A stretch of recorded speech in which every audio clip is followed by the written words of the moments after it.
Ladies and gentlemen, in every single sport, there is a feverish debate for who the greatest player of all time is.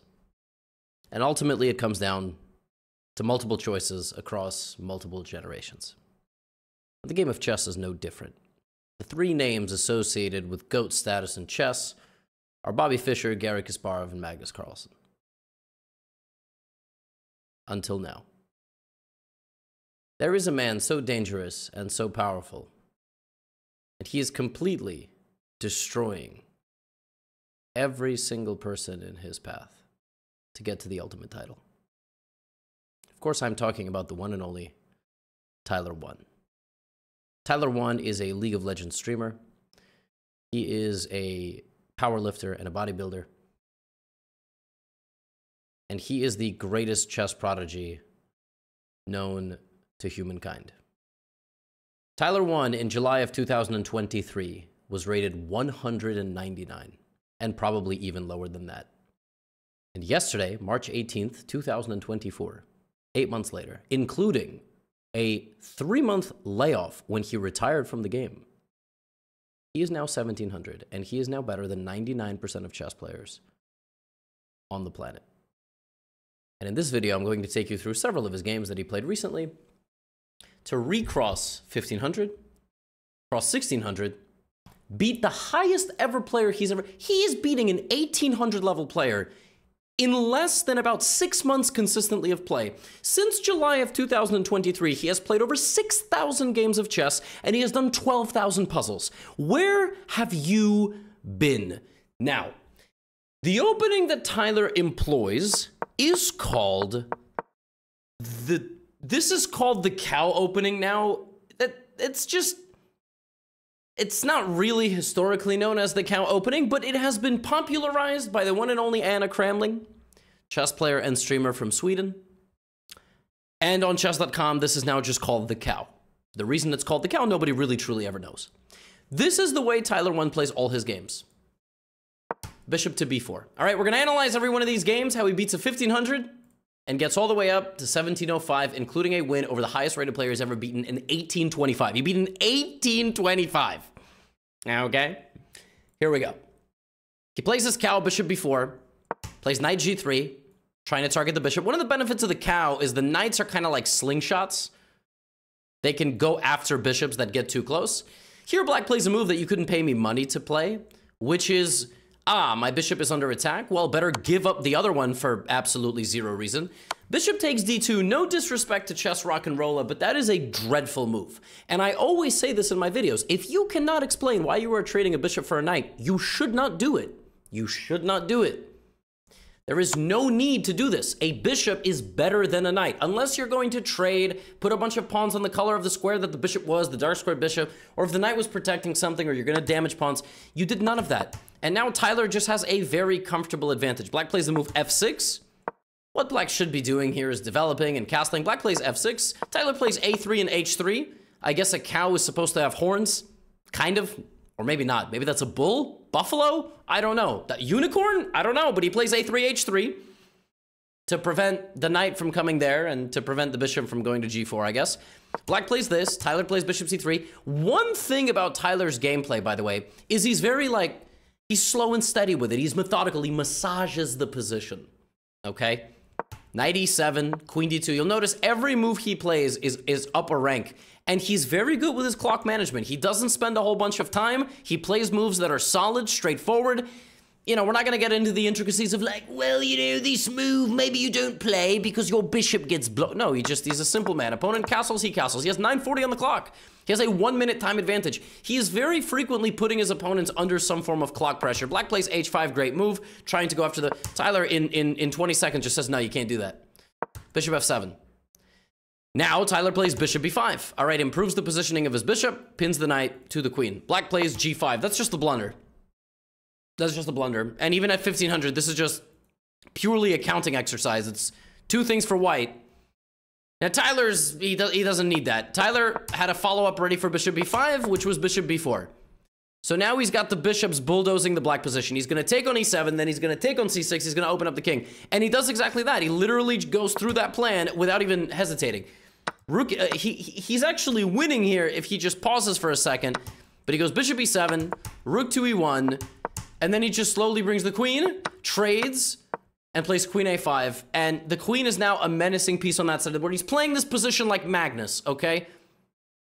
Tyler Carlson. Magnus, whatever Tyler's last name is. Queen f4 check. Queen d2. Look at that. Look at that move. He was like, I'm getting forked. I don't want to get forked. So now I'm going to bring my queen back. We're going to trade. And we're going to play this endgame. He takes the knight and the 2 rooks versus the 1500. He has a 3.5 minute time advantage. That's a very big deal. He's very fast, but he's fast but not bad. Which is a tough balance to strike. Pawn takes, bad move.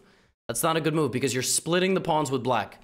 All right, we don't want to trade for no reason. Now we're just giving Tyler targets, right? Look, rook h1, an even, maybe stronger move. Rook e6, they're about the same. Rook h1, rook f8. He just picks the pawn up. Immediately goes for the weakness. Doesn't even go below 7 minutes. Bishop h7. Black is down to 1 minute and 30 on the clock. At this point, Tyler could put on a chicken suit and dance around and he could win. Shout out to the gentleman. Great show on Netflix. Not sponsored, by the way. Knight f4. Now, Tyler just has to not move. He literally can just not move because black can't move. Black can't move his rooks. So all white has to do is just march down here, and he's going to win the bishop. Tyler plays a bit more forcefully. Not a fan of this, but only because black has 29 seconds on the clock. Like, stall your opponent out. Instead, absolute pandemonium happens here. And Tyler accidentally blunders, but black only has 17 seconds. And now black just proceeds not to take this pawn. Something very funny happens here. Some sort of witchcraft is cast, and black just doesn't ever take the pawn on f2, and then proceeds to just lose because of the queen. What a game.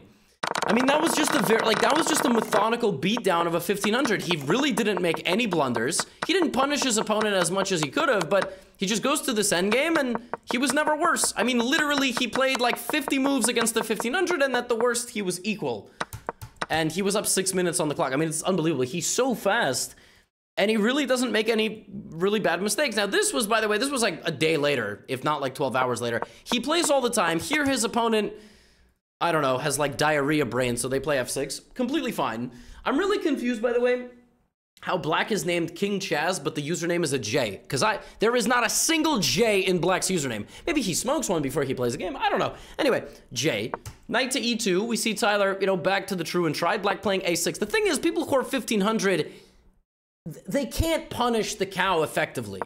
The cow opening is only bad, if you play as aggressively as possible. Like, for example, knight f6, knight e2, and then you start playing like h5, h4. You disallow white, but it's a little too meta. And by the time we get out of the opening, Tyler is completely fine. Now, Tyler, once again, by the way, going for an endgame. Looking for a queen trade and trying to get a position where he has a lead in development because he's Magnus, basically. Black plays d4, closing the position. White plays bishop e2. Just kind of a very off-balance, very complicated game. We have takes, bishop b7. Now watch this, Tyler. Look at this positional genius. This absolute savant of the game. Black has 1, 2, 3, 4, 5 out of 7 pawns on dark squares, which means the dark squares are strong, which means the light squares are weak, which means the light squared bishop should be traded to make the light squares exploitable. Bishop to f3. What a genius. Knight c6. Now look at Tyler. Bishop h5 check. It lost all the advantage, but it was a brilliant move. He should have just castled. But he's trying to induce his opponent to make pawn moves and weaken the position. Not the best, but we'll take it. Bishop d2. Long castles. And now you can take the knight and advance over here. And that's what Tyler saw. Now black here should have taken with the queen. You take with the queen, you threaten the pawn. That's very unpleasant. Instead of that, they did this, and now actually bishop a5 is cooking, but Tyler puts the knight there instead. Fine. And takes. And so now he's got to do something over here. Like, if I'm playing with white here, I'm gonna try to create an attack, bring my rook, right? So he plants the bishop on the a5 square, rook to d7. And in this game, he has met somebody who is playing equally with him on the clock, because as you go up the rating ladder, people get better at chess. Shocker. Pawn takes d4. Opening up the position. Any way that black takes, Tyler's going to do something. Okay, so there, we go queen g4. A slightly better move would have been to potentially threaten a rook infiltration first. And now, very instructive. The best move here for white is b4, tearing open the position. Black will probably take, because if you don't take, I'm going to take you or push. and I actually give away the second pawn. This is super instructive. You go down 2 pawns, but rook b1, queen b3 is an unstoppable attack on the black king. That is actually like the most instructive way to create opposite side attacking chances. What happens in this game is black creates this barrier, right? And Tyler plays f4. And black is about to lose. If black moves the bishop, there's rook e8, king b7, and I'll probably bring in the queen, and black is really, really suffocating. But here, black plays the only move. The only move that doesn't immediately lose, and actually the only move that actually it not only doesn't lose, it puts white under a considerable amount of pressure. And here is one of the rare cases in chess that I always say, about 8 times out of 10 in chess, the best move is going forward. Sometimes you can't go forward. You go forward in this position, you're going to lose the game. Tyler goes forward. And unfortunately now, not only can the bishop save itself, it can replace where the pawn used to stand, and Tyler is just down a queen. He's just going to lose a queen. A lot of people would resign here. A lot of people would get mad. Maybe Tyler did get mad. Gives a check. Sacrifices the queen because that's the best he's going to get. If the knight takes, you actually take the rook. And now rook e1, he doubles. Black plays h5 to try to kick out the position. Tyler immediately goes after the queen. Gives the check. All he can do, go for the king, go for the queen. Doubles up again. Black gets the knight out. Bishop b6, king b7. He grabs a pawn. Now, if I'm playing black here, I'm going to play rook e8. I'm going to try to trade the rooks. I'm just going to try to trade the rooks. I got to trade as many pieces as I can. But black is a little bit nervous here. So he goes after the bishop instead. Rook b6 check. Tyler goes after the... And you would not believe it. This man, because he was down a queen, but because he kept giving checks, he didn't give up, he kept creating chances for himself, his opponent walks into a discovered attack, and Tyler takes the knight with a check. He loses the bishop, but he gets the queen. And now, he defends the pawn. And he has a knight and a pawn for a rook. He is still worse, but he is not losing. He was losing, now he's worse. Black plays d3. Immediately, the pawn gets swarmed. Immediately, Tyler repositions the knight. Look at this. Backwards knight move. In 5 seconds. He finds knight to f1 in 5 seconds. Knight f1 is crazy. And by the time the knight arrives in the middle, the advantage for black is gone. And black panics, which Tyler doesn't do. Rook takes, pawn takes. And Tyler is just winning in the rook endgame. He is winning in the rook endgame. It's unbelievable. Rook e4. He says, no thank you. You can't have my pawn. Rook d4, king e3. And black simply cannot do math. And by that, I mean, you do not trade the rooks in this position ever in a million years. You are down 5-4. You cannot play 5-4. You just can't. It's not possible. In hockey, you can. 5-on-4 basketball, the 5 would win 99% of the time. Rook takes d3, you just can't do this. This is a completely losing endgame, because not only that, but also white's king is closer to the middle, and my man Tyler prevents the king from getting in. This is... Do you under... A3 is ridiculous. So many people would go here and basically just like hope and pray, and maybe it works. Maybe it works, but there's going to be positions that it doesn't work. And Tyler, methodical Tyler Carlson, plays a3 and walks the king in, and it took black a detour, and by the time black starts taking pawns, Tyler walked the king. So many of you would have gotten tunnel vision and just taken the third pawn. He knows time is of the essence, and this man gets the queen, stops white from advancing, takes on h5, gets the win, crosses 1600. Tyler Carlson. And I'm telling you guys, that was against 1500s. This man beat an 1825 rated player. You see there the 11 points down from the defeat. He was 1825 before that. And he plays the exact same way with black, which is utterly ridiculous because white is supposed to have an advantage. Like, the cow with black is worse than the cow with white. All right, bishop c4, knight to g6, knight to d7. White playing very solidly. By the way, very bad move here, I'm just going to say, for an 1800. Sorry, no disrespect. Igor, you got to take as much of the center as possible. If your opponent is giving you 2 pawns in the center, we got to go back to the golden moves. You have to take the center. d3, bishop e7, castles, castles. This time we have a short castle cow. All right, we've had a few of these, but this time we have a short castle cow. All right. h3. a5. All right, fascinating. Tyler spent 1 second on that move, clearly understanding something about the cow that we do not. White plays knight to h2. No amount of money would help me explain this move to you. It's just not possible. Knight to b6. Knight to b6 targets the bishop on the c4 square. Bishop a2. King h8. The idea of king h8 is to get off this diagonal. That is a dank move. Tyler is now dabbling in what we call prophylaxis, which is a word that's too long for you to understand. But prophylaxis means in anticipation of anything negative in chess. It's a prophylactic move, and now he wants to play f5. And Tyler is a genius, because not only did he want to play f5, he knew the opponent would want to move the f-pawn, and he would strike back. e5.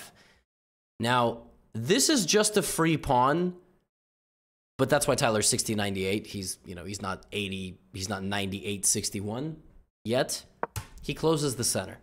So he locks the center, the knight is blocked, the bishop is blocked, the knight is blocked, the bishop is... Let's see what happens. d4 locks the center even more.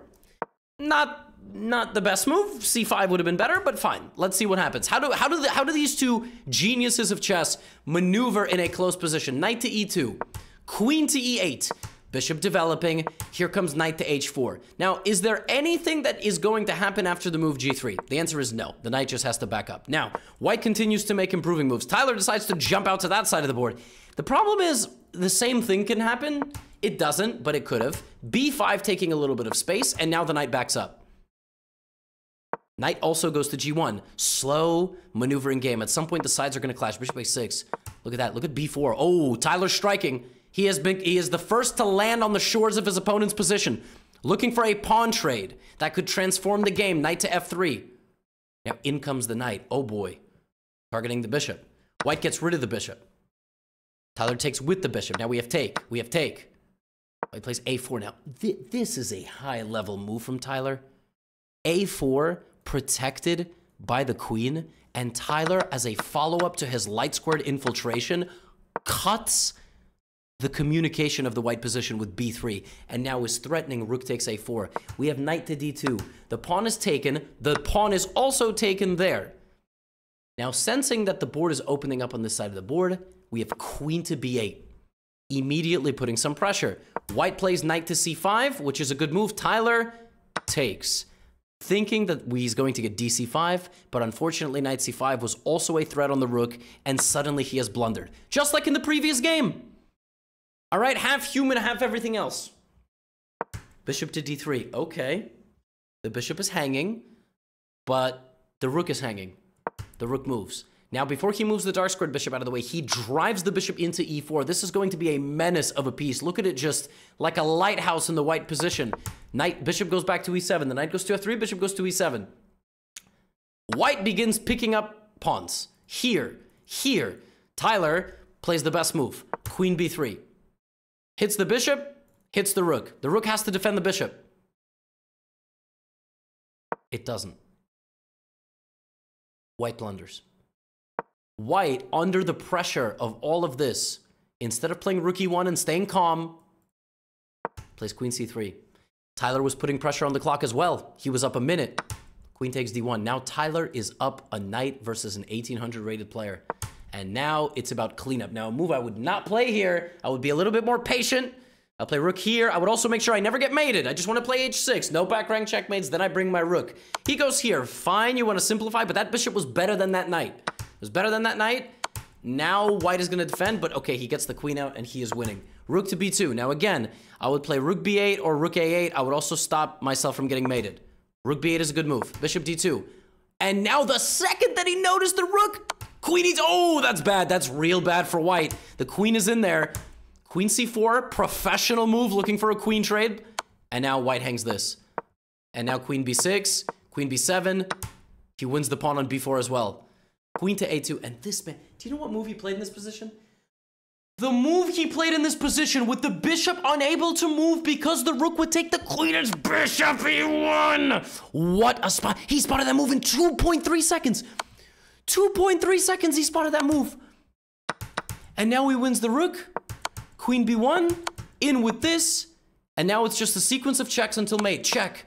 Check. Block. This move pries the king away, and it is a methodical checkmate until the end. He plays like 7 top engine moves to clutch the win versus the 1800. That is absurd. That was a very good game. It had a blunder, as chess games do. All right, it had a blunder. And then he immediately, I mean, the bishop plant in the center was nasty, and white clearly felt the pressure.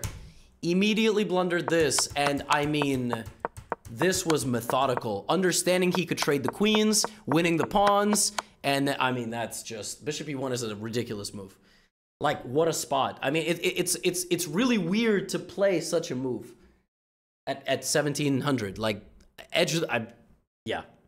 And by the way, that got him to 1698. So in the very next game, he could have thrown it all away. He could have not made it. Of course, he got the true and tried, right?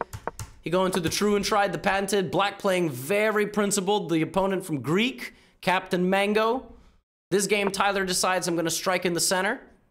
The opponent goes here, keeping the tension. Very principled development. Bishop e2, both sides castle, queen d7. And now, just like in the previous game, we expand with the f-pawn. We expand with the f-pawn. And clearly, black didn't like what was going on here. Now, for black, the best move for a while, actually, has been to probably take. If you close the center, f4 becomes a lot more powerful. Close the center, this kind of transformation with a closed center and, you know, white being rock solid, like this is very much what white wants. But f4, you almost never want to play when the center is openable. Because after takes, even takes, bishop takes, rook takes, like even this queen trade leaves you just with a bit of a weakness, just a small, but you know what, fine.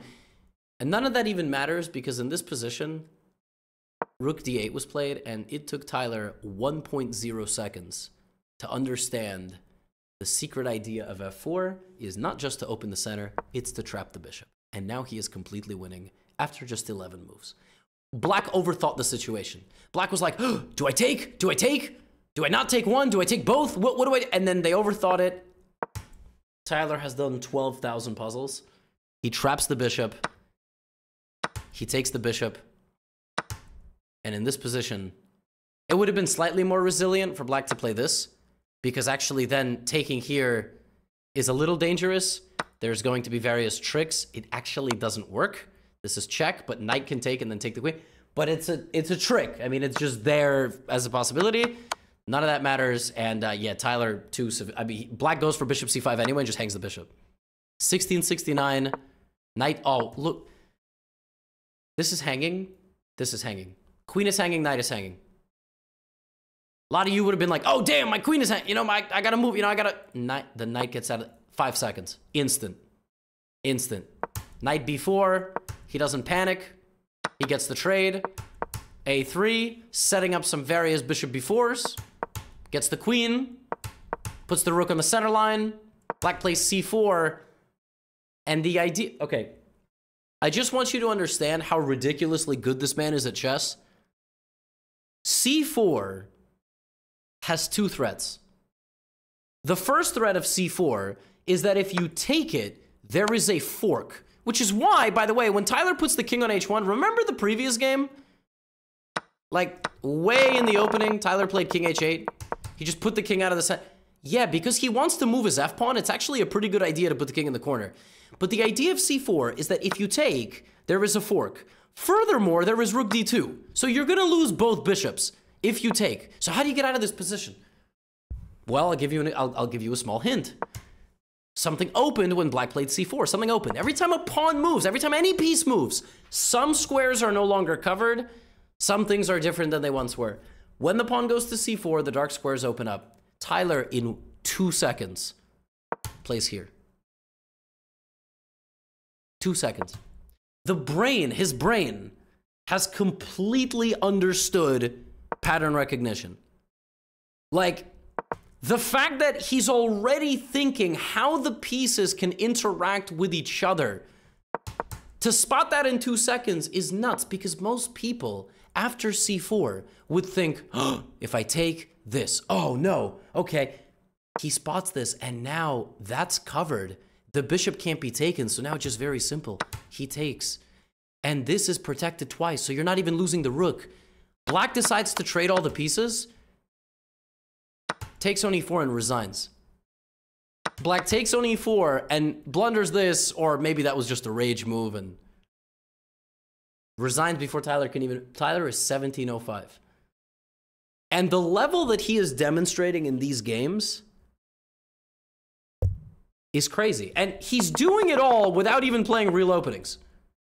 This is not a type of chess for everybody. This man is unironically very good with pattern recognition. Like, to spot moves like that, just understanding the way positions change that fast, crazy stuff.